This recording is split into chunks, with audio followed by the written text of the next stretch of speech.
Henley Partners publish their private wealth migration report once a year. In their latest edition, the UK ranks dead last for the first time, with a net outflow of 16,500 millionaires. This figure has been quoted in Parliament, picked up by newspapers, and used to frame debates about Britain's global competitiveness. It's a very worrying number, but it's also quite hard to verify. Tim Hartford looked into this claim on his BBC podcast, More or Less. He interviewed the head of research at New World Wealth, who did the research underlying the migration report, who explained that their estimates rely on social media profiles, press coverage, and company filings.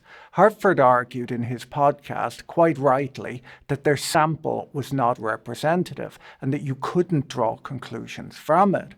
Dan Needle of Tax Policy Associates went further. In a forensic review published on his website, he pointed out that the report was riddled with statistical red flags. The firm had dropped all property wealth from its analysis between 2023 and 2025, yet its millionaire counts barely moved, a result Needle described as impossible if the published methodology were real. New World Wealth later told the FT that they hadn't actually changed their methodology, just their description of it. Needle found digit patterns in the data with a suspiciously high frequency of even numbers and numbers where trailing digits cluster on zeros and fives, with almost no ones. Statistically, he points out, the chance of that occurring naturally is about 1 in 240,000. More evidence, he says, that the numbers were either manually created or manually adjusted. Needle's analysis used well-established techniques to detect rigged numbers. I'll put a link to his more detailed analysis in the description, but he concluded that the figures were likely engineered rather than observed. Now, this doesn't mean that the rich are not leaving the UK. It just means that it's very difficult to know whether they are or not, simply because good data doesn't exist. To highlight the difficulty, the UK Office for Statistics Regulation recently suspended the official statistics status of the government's own wealth and assets survey collected by the Office for National Statistics, following concerns raised by the ONS that the data is no longer of sufficient quality to meet users' needs. The Financial Times, in a separate analysis, found that a wave of company directors have left Britain since the government abolished its favourable tax treatment for non-domiciled residents and raised other duties on the wealthy. They analysed companies' house filings looking for directors of UK firms who updated their addresses to overseas jurisdictions. This is not a perfect methodology either, which the FT highlighted in their column, as plenty of wealthy people don't run companies and plenty of directors don't update their filings in a timely manner. But a trend is visible in the data. In the most recent report, 3,790 directors reported leaving the UK, up from 2,710 the year before, and a spike that occurred in April coincides with the new tax changes. There are other signals being reported too. Butler agencies report fewer placements, wealth managers say that some clients are leaving, and London's luxury property market has softened. None of this is conclusive, but it's not nothing either. The UK's non-dom tax regime is not a recent invention. It dates back to the very first income tax in 1799, introduced by William Pitt the Younger to fund the Napoleonic Wars. At the time, all residents were taxed only on UK income. In 1915, the rules changed. UK residents were taxed on worldwide income unless they could claim non-domicile status, and that carve-out remained largely intact for over a century. Non-dom describes a UK resident whose permanent home for tax purposes is outside the UK. Domicile under British tax law has always been a bit of a funny thing. It's the place that someone considers to be their permanent home and where they have the closest ties, and it refers to their tax status and doesn't necessarily relate to their citizenship or resident status, although it can be affected by these factors. Before we dig into how this system worked, let me tell you about this week's video sponsor, Delete Me. Delete Me is a subscription service that removes your personal information from hundreds of data broker websites where it's being sold online. Data brokers collect huge amounts of information on individuals, and some of the most dangerous brokers are people search sites, which collect personally identifiable information. This is sold as cheaply as a penny per record online and can be useful to scammers, stalkers, and identity thieves. You have the right to protect your privacy by asking them to delete your data, but unfortunately there are hundreds of data brokers and they make it incredibly difficult to get off their lists. I used Delete Me to reach out to hundreds of data brokers on my behalf to request the deletion of my personal data and to deal with any objections. A great feature of Delete Me is that they have privacy advisors who are real people who can take on custom requests and help when you need it. They were recently named the #1 data removal service by Wirecutter. With a yearly subscription, Delete Me makes sure that data brokers don't re-add your data to their lists. Remove your personal information from the web using the QR code or the link in the description and use code Boyle for 20% off. A non-dom only paid UK tax on the money they earned in the UK.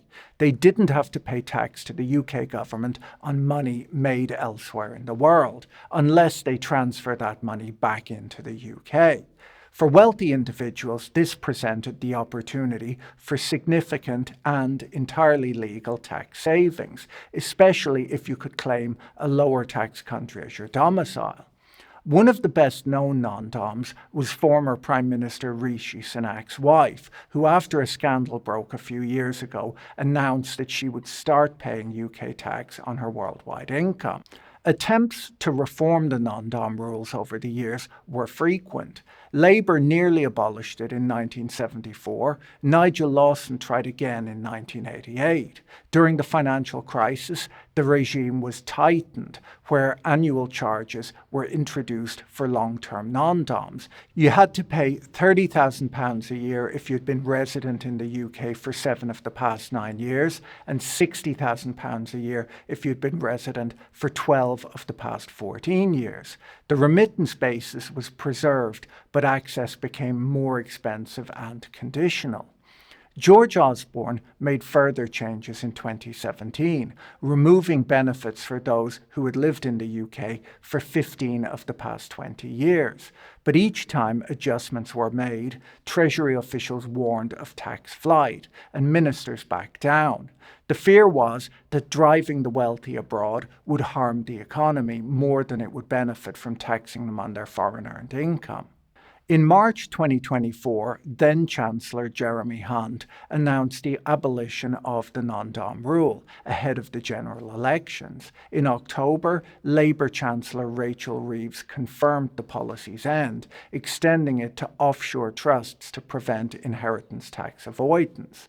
Now, foreign income and gains are taxed in the UK as they are earned, once an individual has been resident in the UK for 4 years. On top of that, inheritance tax will apply to worldwide assets after 10 years and continue for 10 years after departure.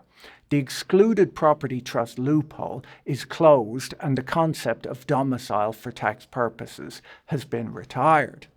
There are transitional rules. Assets held before April 2025 can be rebased. Foreign income and gains can be brought into the UK at a flat 12% rate for a limited time. New arrivals get a 4-year grace period under the qualifying new resident regime. But the overall direction is clear. The UK is no longer a tax haven for the globally mobile. The Office for Budget Responsibility says that they expect up to 25% of non-DOMs to leave the UK. The Treasury forecasts £12.7 billion in revenue over 5 years. Research from Warwick University suggests the fears of a mass departure may be overstated, as when Osborne's 2017 change took effect, only 6% of affected non-DOMs left the UK. Those who stayed paid significantly more tax, on average an extra £100,000 per year, and the predicted mass exodus never came. The debate is still not over. This June, the Financial Times reported that Chancellor Rachel Reeves was exploring a partial reversal of the inheritance tax changes, following lobbying from the City of London and a spate of high-profile departures. The government is said to be considering adjustments to the 10-year tail or reintroducing trust protections. No formal announcement has been made, but the Treasury is watching the fallout closely. The VAT change on private school fees has added to this mood. From January 2025, independent schools are subject to 20% VAT. The government expects a 10% average fee increase and up to 35,000 pupils to shift to state schools. For wealthy families already considering relocation, it's one more nudge. There have been a number of high-profile exits. Lakshmi Mittal, the Indian-born founder of ArcelorMittal and Britain's 7th wealthiest man, is reported to be leaving, as is Nassif Sawiris, Egypt's richest person.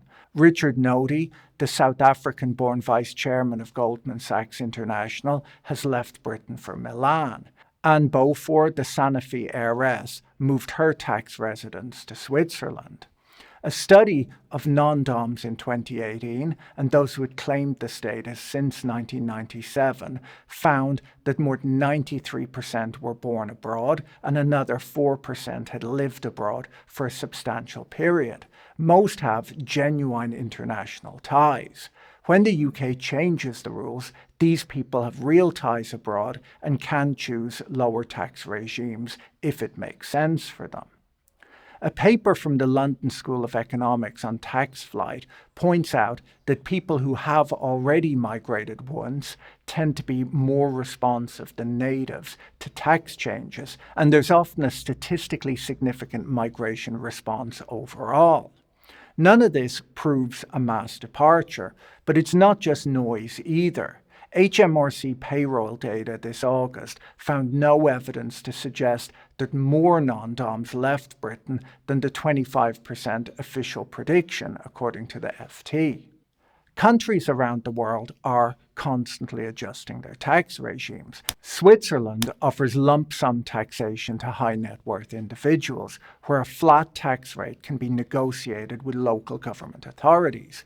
Italy introduced a €100,000 flat tax on foreign income in 2017, later raising it to €200,000. This has been popular with footballers, fashion executives, and hedge fund managers. Portugal replaced its non-habitual resident regime in 2024 with a narrower scheme focused on innovation and research. The UAE has no personal income tax and a 9% corporate tax above $1 million. Andorra offers a 10% income tax, no wealth tax, and no inheritance tax. Golden visas are part of the strategy too. The UAE offers long-term residency to investors. Italy and Greece have property-linked visa schemes. Donald Trump recently proposed a $5 million gold card visa for the US, a rebranding of the EB-5 immigrant investor visa with fewer restrictions. To highlight how complicated some of this can be, last month several senior bankers from Pictet, one of Switzerland's most prestigious private banks, relocated to Italy where they could get lower taxes. The move triggered a tax debate in Geneva. A point of contention is that some foreigners in Switzerland pay less tax than citizens do. Critics argued that Switzerland's rigid enforcement was pushing talent away, while Italy's flat tax regime was pulling it in. Tax is only part of the equation. Wealthy individuals also consider lifestyle, legal stability, and access to global markets. Jurisdictions that offer the right mix attract the rich, while others lose them. Gabriel Zucman, the French economist known for his work on tax havens and inequality, has proposed a 2% annual wealth tax on billionaires. The idea gained traction in France's political circles earlier this year, with support from parts of the left and criticism from business leaders and economists across the spectrum. Zuckman argues that the ultra-wealthy are undertaxed relative to their income and assets. His proposal is designed to be enforceable through international cooperation and automatic exchange of financial information. He's also advising the G20 on global wealth taxation, pushing for a coordinated approach that would prevent capital flight. France has a history with wealth taxes. It repealed its own version in 2017 after years of debate over its effectiveness. The tax raised modest revenue and was blamed for driving wealthy residents to Belgium, Switzerland, and the UK. The debate over how taxes should work has spilled across borders. The former French Prime Minister recently accused Italy of engaging in fiscal dumping by luring wealthy French citizens with its flat tax regime. The Pictet bankers' move from Geneva to Milan has sparked fierce debate in Switzerland. Wealth taxes are politically popular but economically fragile. According to Economics Observatory, the number of OECD countries with annual wealth taxes dropped from 12 in 1990 to just 3 today. The reasons for dropping them are consistent: low yield, high avoidance, and administrative complexity. Mobility is no longer limited to billionaires. Increasingly, professionals in the upper middle class are making decisions about where to live based on tax, lifestyle, and legal stability. The barriers to relocation have dropped. Remote work, international schools, and digital infrastructure have made it easier to live abroad without severing ties to home. In the United States, internal migration reflects similar patterns. States like Florida, Texas, and Tennessee, which have no state income tax, continue to attract high earners from California, New York, and Illinois. The shift isn't just about tax, it's also about housing costs, crime rates, and the quality of public services. Digital nomad visas have added another layer. Estonia, Portugal, Barbados, and many other countries offer residency to remote workers earning above a certain threshold. These programs target professionals who aren't wealthy in the traditional sense, but have portable incomes and flexible careers. Citizenship planning has become a cottage industry. Wealthy families now hold multiple passports, not for travel convenience, but for legal and financial flexibility. Some jurisdictions offer Plan B citizenships, second passports designed to hedge against political or fiscal instability. The wealthy have always been mobile. What's changed is the scale. Mobility now extends to a broader segment of the population, and governments are adjusting their policies accordingly. Governments are also just starting to run out of room. Across Europe, deficits are widening, and the cost of borrowing is no longer trivial. The post-pandemic debt pile hasn't shrunk, it's instead been layered with new obligations, energy subsidies, inflation-linked benefits, and now military spending. Aging populations, combined with high retirement benefits, aren't helping either.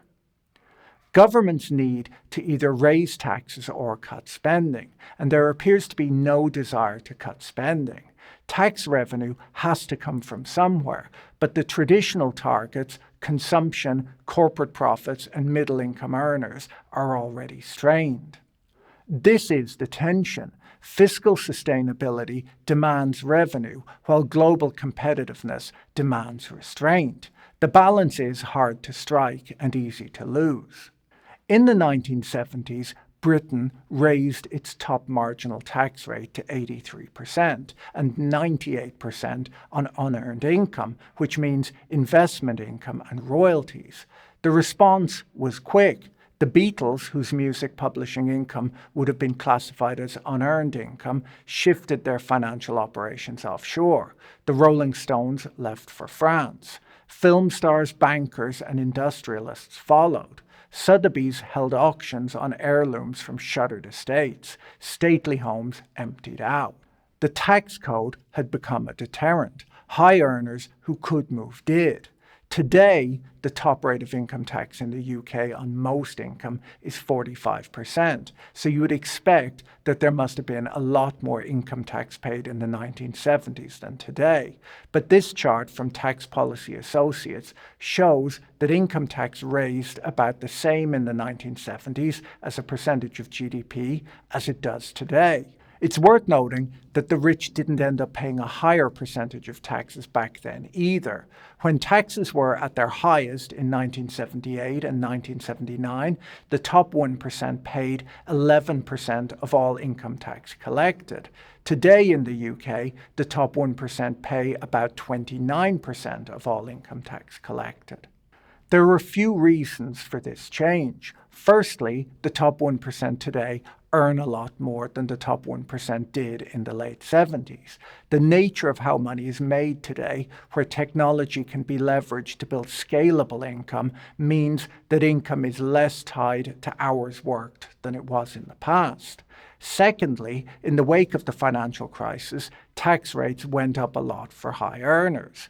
Thirdly, and possibly most importantly, high earners are often in a position where they can control the size of their incomes and the timing of payments. While the Beatles and the Rolling Stones couldn't slow down their royalty payments, a business owner or a senior executive could defer payments waiting for a better tax rate. Why would you pay yourself a high dividend or a bonus if the government would take 98% of it? You'd just leave it in the company. In the 1970s, benefits in kind were undertaxed or completely untaxed. So an executive could eat out, have a company car, take holidays, and enjoy club memberships all without being taxed.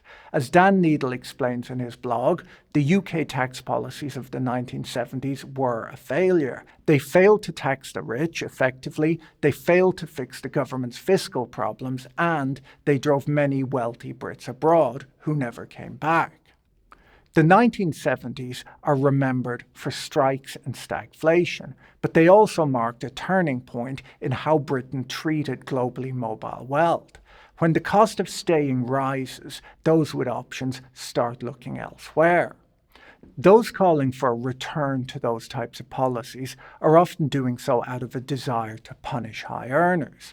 According to Dan Needle, the lessons that can be drawn from that era are that the best way to tax the wealthy is to expand the base and close loopholes. While that makes a less snappy soundbite than sending rates sky high, the evidence and the history show that it's a fairer and much more effective method. The debate around wealth inequality often starts with a statistic and ends with a slogan. Oxfam's claim that the richest 1% own more than the rest of the world combined gets repeated frequently, but the methodology behind it is rarely examined. The figure includes negative net worth, which means a recent medical school graduate with student debt is counted as poorer than a homeless person with no debt but with no employment prospects. That's not a meaningful comparison. Another example, Jerome Kerviel, the rogue trader who lost billions for Societe Generale, is technically one of the poorest people in the world by net worth. His debts are so large that they skew the data, but he's not representative of global poverty. In the UK, the top 1% pay around 29% of all income tax. That share has risen over time and not fallen. The idea that the wealthy aren't contributing is popular, but it's not supported by the numbers. Inequality exists, but the shape of it is more complex than the headlines suggest. Many of those counted as wealthy are business owners with volatile income or professionals with high earnings but limited assets. Where you live matters too. You can probably live more comfortably on $50,000 a year in Texas than on $100,000 a year in California, where everything costs a lot more.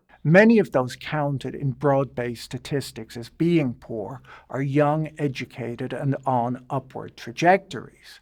According to research from the Institute for Fiscal Studies, high earners in the UK are not a stable group. A quarter of those in the top 1% in 1 year will not be there the next. After 5 years, only half will still be in the top 1%. Research from Cornell University shows that about 11% of American workers will move into the top 1% of income earners for at least 1 year between the ages of 25 and 60. Hopefully you can see that the data is a bit more complicated than it first appears to be, and you need to look past the headlines and slogans to see what's actually going on. Whether the rich are leaving the UK or not in meaningful numbers is hard to pin down based on the available data, and it will take some time to work that out.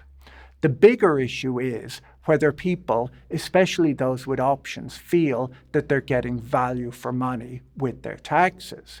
Tax isn't just about rates, it's about trust. In Sweden, high taxes are tolerated because the system is transparent, the institutions are trusted, and the public services work. Civil servants disclose their financial interests, and one phone call will get you your lawmakers' tax statements.